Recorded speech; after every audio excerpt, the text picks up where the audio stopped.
Guys, TRK here, and today I have a special guest with me. It's one of my good friends. His name is Deck, and today he's got an Altergeist deck profile for you. So, without further ado, I will let him get into this profile. Alright, so to start off, always want to be playing 3 multi-fakers. Probably one of the best cards in the deck, definitely your combo maker. You can activate off any of your traps or even special summons. Then we play 3 marionettes. And again, another great card we can set straight from the deck, so Protocol, Manifestation, and plus we contribute another Altergeist card to swap it out for another one in the graveyard. Another really good card, Altergeist Maluzik. So this card is great, especially when we get Linkaribo, it'll be even better. But I like to combine this with Spellbook of Knowledge, tribute it off, get the multi-faker to my hand, ready for the next turn. I only played 2 Sequoias. It's enough because we can search from the deck using stuff like multi-faker or personal spoofing, and it's great to just bounce back with Manifestation. I won the one Conquery. Don't play it a lot, but it is good if you do need to negate a monster that's got a particularly troublesome effect. And for the hand traps, we have 2 Ash Blossoms. Gotta love the Ash Blossoms. Yep, probably best hand trap in the game. And then 2 Ghost Ogres. So I find this is enough. I don't find I ever really need any more. You don't run things like Droll or Effect Veiler?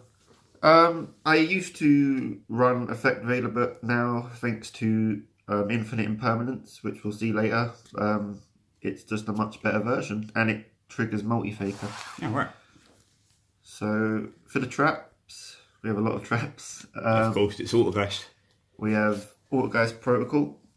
This is a great card. We can negate monster effects, and it also stops us from being Ash Blossom, for instance, because it stops our Altergeist cards on the field being negated.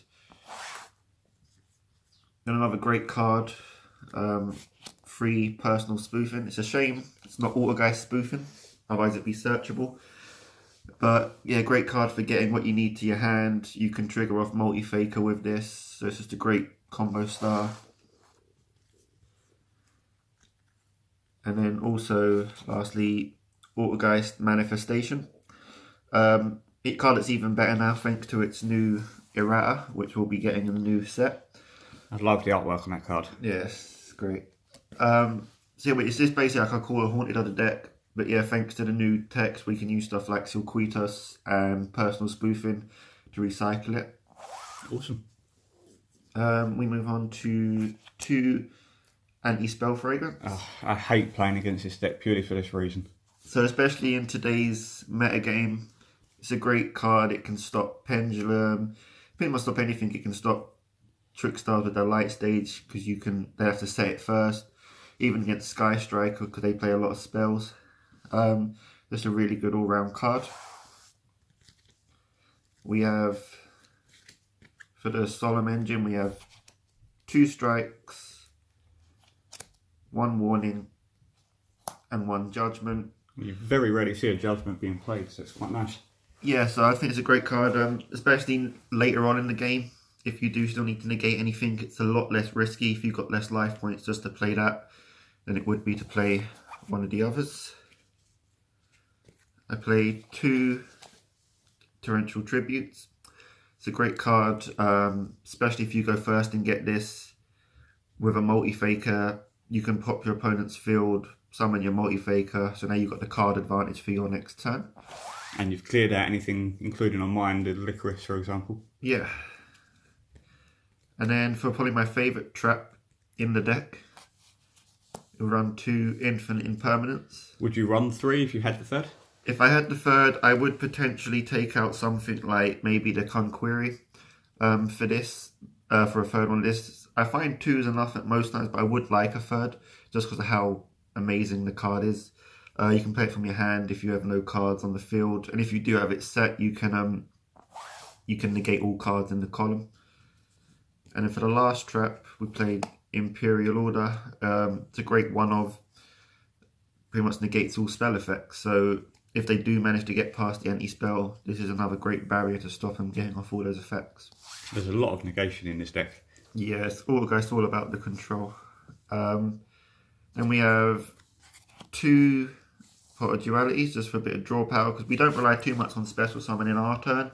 It's mainly in the opponent's turn we're going to be doing our special summon with Multi-Faker, so it doesn't hinder us too much.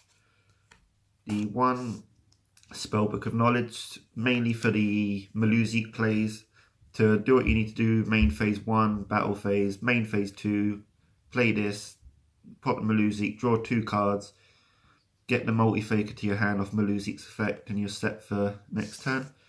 And the last card, just 1 Scapegoat. I'm testing this card at the moment. It's just good to help, because sometimes you leave your field a bit empty if you're using stuff like Silquitos.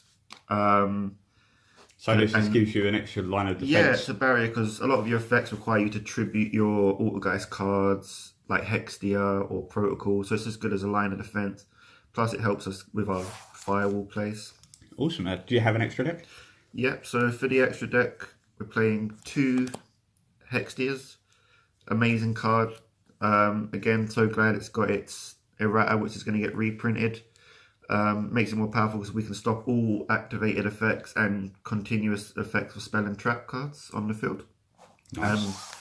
Plus it gains the attack of an Altergeist at points, so it can become quite powerful, especially if pointing to Marionetta. Play the 1 Prime Banshee. Don't make this a lot, but it's just good to have in there. And for the other Altergeist card, we play 1 Kadolga as well. Again, doesn't come up too much, but it can be handy if you need to get a card out their graveyard that you don't want them having, or if they've got a particularly powerful monster in there you'd like. It can come in handy. And then for the Scapegoat, yeah, we do have the Firewall. Also, with the Scapegoat, you could make 2 Miss Radiance instead if you just want a bit more attack power. But Firewall, definitely one of the best extra deck cards in the game, in my opinion. I completely agree with that. Then we do have the Borreload. Again, it's one that you don't make too often, but it can come in handy in situations. The same with Skuldred. Because we can get a lot of cards on the field thanks to Multi-Faker, it's just handy to have these high link cards just for a bit of attack power, and they've got really great effects. I always find it hilarious. None of us really go to tournaments or anything like that. We've all got these proper meta cards like Skuldred, Firewall, Ash Blossom. Yeah, so we have the Topologic Trisbana. This can be handy late game, because if you special summon to a zone, it points to you get rid of all spells and traps either side of the field, and then your opponent takes 500 damage for each of your cards that was destroyed. So especially playing a heavy back row such as Altergeist, you could inflict a nice bit of damage, maybe to even finish the game, or get that late game damage to win the match. Or even clear out the back row for an Altergeist. Yeah, and if you're a mirror match as well, it's very good. Just Decode. It's very generic, sort of link monster. Pretty much works in every deck. Triple Burst Dragon. This card now especially is very good, especially when you play stuff like Sky Strikers, because you can negate effects of spells, traps, monsters that activate in the damage step. So you can stop their cards recycling, because I know Sky Strikers can do that. It can stop battle traps if anyone happens to be playing stuff like Storming, because that could be problematic. Potentially problematic. Yeah. Just play 2 Nightmare cards, so Nightmare Cerberus, Nightmare Phoenix. I don't find this deck needs anything else. Just 1 to get rid of special summon monsters and 1 to get rid of a spell and trap. And then the last one, just the 1 on the Clock Taker. Can be handy if they've got a particularly high attacked card on the field. You just want to be able to get around it. It's just a nice low link way. It's an out to something like a Blue Eyes, for example, or... Yeah, it's just just able to lower the attack, and it's just without using too many resources as well. Yeah. Well, thank you very much for that deck profile, Deck. That's All right. always a tongue twister. If you want to see more profiles of us working together, leave a comment and I'm sure we can work together on some other decks. We've both got multiple decks we can use. Yeah. Please like the video and subscribe to the channel and stay tuned for more.